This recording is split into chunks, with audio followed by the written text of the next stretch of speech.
Glory to God the Father and Son Yeshua Messiah. Daniel 7. The four great beasts.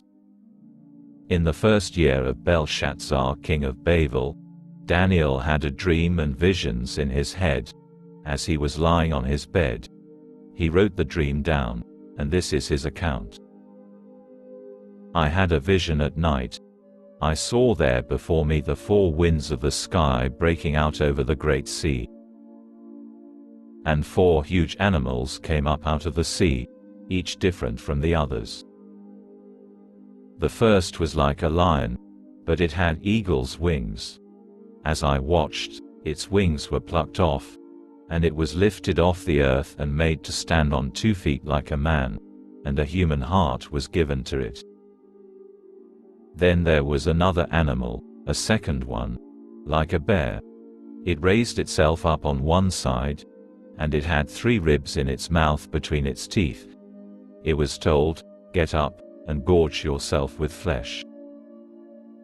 After this, I looked, and there was another one, like a leopard with 4 birds' wings on its sides. The animal also had 4 heads, and it was given power to rule.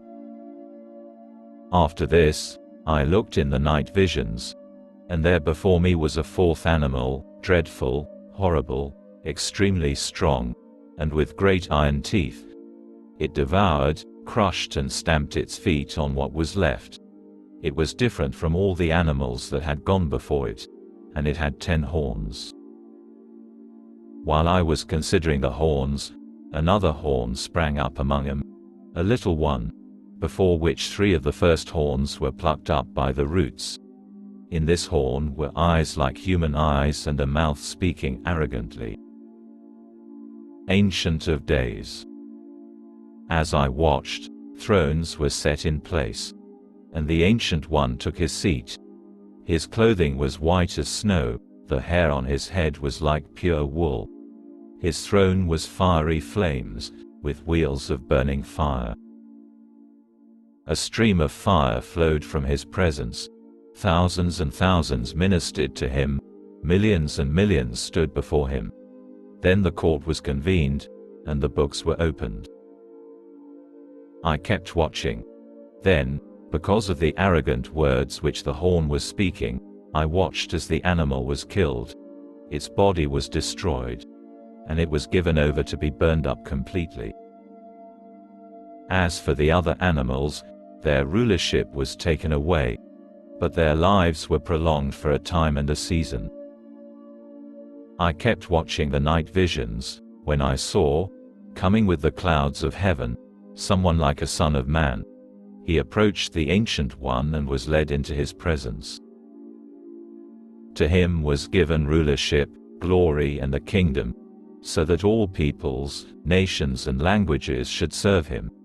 His rulership is an eternal rulership that will not pass away, and his kingdom is one that will never be destroyed.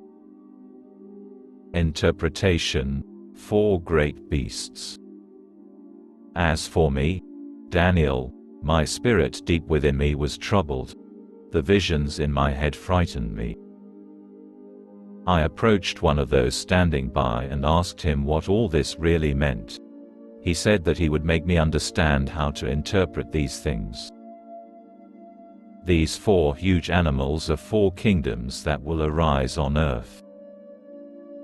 But the holy ones of the Most High will receive the kingdom and possess the kingdom forever, yes, forever and ever.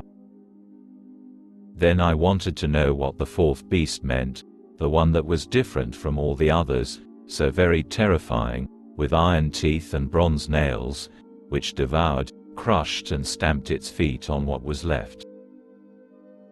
And what the 10 horns on its head meant, and the other horn which sprang up and before which 3 fell, the horn that had eyes and a mouth speaking arrogantly and seemed greater than the others. I watched, and that horn made war with the holy ones and was winning. Until the Ancient One came, judgment was given in favor of the holy ones of the Most High, and the time came for the holy ones to take over the kingdom. Interpretation: the fourth beast.